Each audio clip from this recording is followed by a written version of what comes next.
नमस्कार जय जगन्नाथ स्वागत करुछु आपनको यूट्यूब चैनल को। देखंतु गतकाली गोटे इम्पोर्टाट न्यूज आपणकर पेपर रे आपणकर पब्लिश हेछि रिगार्डिंग आरआई अमीन एवं अन्य जे कोनोसी रिक्रुटमेंट प्रोसेस जोडा सब पेंडिंग अछि से रिगार्डिंग एटा काहे कि बाहर बेसिकली गवर्नमेंट ऊपर प्रेशर पकेया पय एटा बाहर किंतु फैक्ट एवं रियलिटी कथा ही आर्टिकल रे अछि तेणु मु एटा आपन पाखरे निश्चित भाव शेयर करिया चाहूछि। देखो 1.5 वर्ष है अपेक्षार आसाइफ्ट ऑफलाइन परीक्षा करने को दाबी त्वरित पदक्षेप ननेले विधान सेवा घेराव करने चेतावनी। तेज देखु आपणकर भुवनेश्वर ये आर्टिकल आपणकर दिखाई बहुचर्चित RI ARY life stock inspector preliminary परीक्षा रे समस्त परीक्षार्थी को पास करदेवा परे मुख्य लिखित परीक्षा माने जोटा मेन्स एग्जामिनेशन केबे एवं केउ भाले भाबरे हेबो से नहीं द्वंद्व लगी रही। प्रिलिमिनारी परीक्षा ऑनलाइन रे होइथिबा बेले व्यापक अनियमितता अभियोग होइतिला। आपण माने भी जेम जानथिले जे बहुत गुडे के करप्शन बा कंप्यूटर सेंटर कार कंप्यूटर चल नथिला कार सिस्टम हैंग हो जाइथिला कार माने बहुत प्रकार सिचुएशन कोठी आपनकर साइबर कैफे रे बिना चौक रे ठिया है कि पिला एग्जाम दोछन त आपण से टाइम रे वीडियोस गुडा देखिथिबे। फल रे मुख्य लिखित परीक्षा ऑनलाइन बा ऑफलाइन रे हेबो से नहीं आशायी मध्य रे कल्पना जल्पना लगी रही। अपरपक्षे परिचालना करुथिबा ओडिशा अधस्तन कर्मचारी आयोग चयन आयोग मध्य ए नहीं कौन स्पष्ट सूचना देउना। फल 1.5 वर्ष धरी प्रस्तुति करुथिबा आशायी मानक मध्य असंतोष घनीभूत हेबारे लागिछि। 2023 डिसेम्बर रे आरआई एआरआई एवं लाइफ स्टॉक इंस्पेक्टर जोटा कि सिविल इलेक्शन जोटा कि आईसीडीएस एवं अदर एग्जामिनेशन पई विज्ञप्ति आपणकर प्रकाश पाइथिला। प्राय 2800 पदवी पाखापाखि 4 लाख आशायी आवेदन करथिले। एहार 9 मास परे अर्थात 2024 सेप्टेम्बर मासरे परीक्षा होइतिला। ऑनलाइन रे प्रिलिमिनारी परीक्षा अव्यवस्थित भावे विभिन्न साइबर कैफे और कंप्यूटर सेंटर रे होइतिला।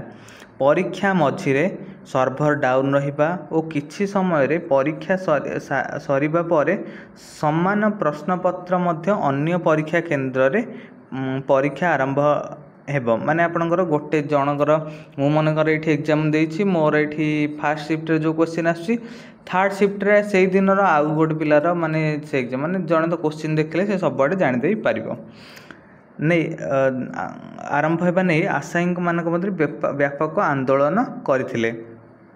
परीक्षक माने बिना परिचय पत्र रे परीक्षा केंद्र रे रहिबा एवं परीक्षा केंद्र नकली मालिक गिरफ हेबा घटना अधिक संवेदनशील करथिला। कंप्यूटर रे स्वतः प्रभृत भावे माउस चालुथिबारु सिस्टम हैक करी चाकरी बिक्री करथिबार योजना होइथिबा अभियोग करी आशायी माने रास्ता को ओल्हाइथिले। सरकार मध्य परीक्षा रे असंगति होइथिबा स्वीकार करी तदंत निर्देश देइथिले। राजस्व मंत्री समेत एकाधिक मंत्री तदंत करी दोषी विरुद्ध रे कार्यानुष्ठान हेबो बोली गणमाध्यम आगे कहिथिले। एने OSSC पक्षर मध्य परीक्षार्थी को अधिक तथ्य प्रमाण देवाई कहिथिले। हेले दोषी विरुद्ध रे कार्यानुष्ठान नेबा पूर्वरु परीक्षा फल गत एप्रिल 2025 आपनकर एप्रिल 23 2025 तारिख रे प्रकाश पाइछि। प्रिलिमिनारी परीक्षार प्राय 8 मास पर परीक्षा देथिबा प्राय 2,96,000 परीक्षार्थी को मेन्स परीक्षा पई सुजोग संकेत दिया जाइछि सबुज संकेत दिया जाइछि। माने जो माने भी प्रिलिम्स आपनकर देथिले 2,94,000 पाखापाखि पिला समस्त को ग्रीन सिग्नल दिया जाइछि मेन्स एग्जामिनेशन पई। सबु पिलांको मेन्स परीक्षा पई सबुज संकेत देबा परे पूर्वपरि ऑनलाइन ना ऑफलाइन रे परीक्षा हेबो से नहीं कल्पना जल्पना लगी रही। ऑनलाइन रे व्यापक विभ्राट होइथिबारु ऑफलाइन रे गोटे शिफ्ट रे परीक्षा करने को आशायी माने दाबी करछन्ती। सेमानंक मध्य रे कथा कहवा कथा 2021 रे प्राय 2000 आरआई अमीन नियुक्ति ऑफलाइन परीक्षा रे गोटे शिफ्ट ही होइतिला। सही परि प्राय 7000 पदवी थिबा पंचायत एग्जीक्यूटिव ऑफिसर एवं जूनियर क्लर्क जोटा कनिष्ठ श्रेणी नियुक्ति पई ऑफलाइन रे परीक्षा होइतिला।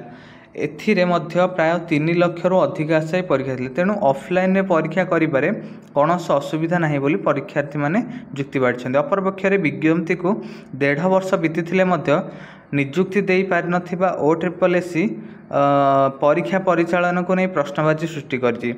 मुख्य परीक्षा केबे हेबो से नहीं कौनसी विज्ञप्ति बाहर नाही। फल निजुक्ति प्रक्रिया केबे सरिबो एवं केबे निजुक्ति पत्र मिलिबो से नहीं आशायी माने प्रश्न करछन्ति।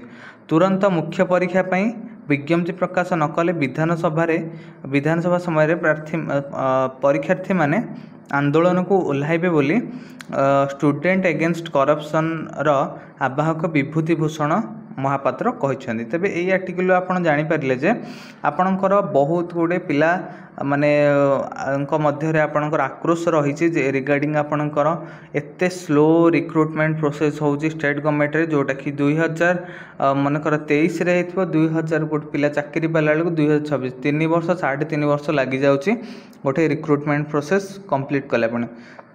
सरकार माने पूर्वरु जो सरकार थिले सीए जहाँ स्टेप्स नौथिले तांकु कहबाटा माने आमर बोकामी एई सरकार मध्य तांकठारु बळगा से मध्य कोनोसी स्टेप्स नबार नाही। तेणु निहाती भाव में स्टूडेंट्स माने ही जदि किछि न करिवे ताहले प्रोसेस एई भଳି ही स्लो होगी चली। तेबे एतिकी मु कहूँ आशा करूँ आपको वीडियो भल लगी। Thank you.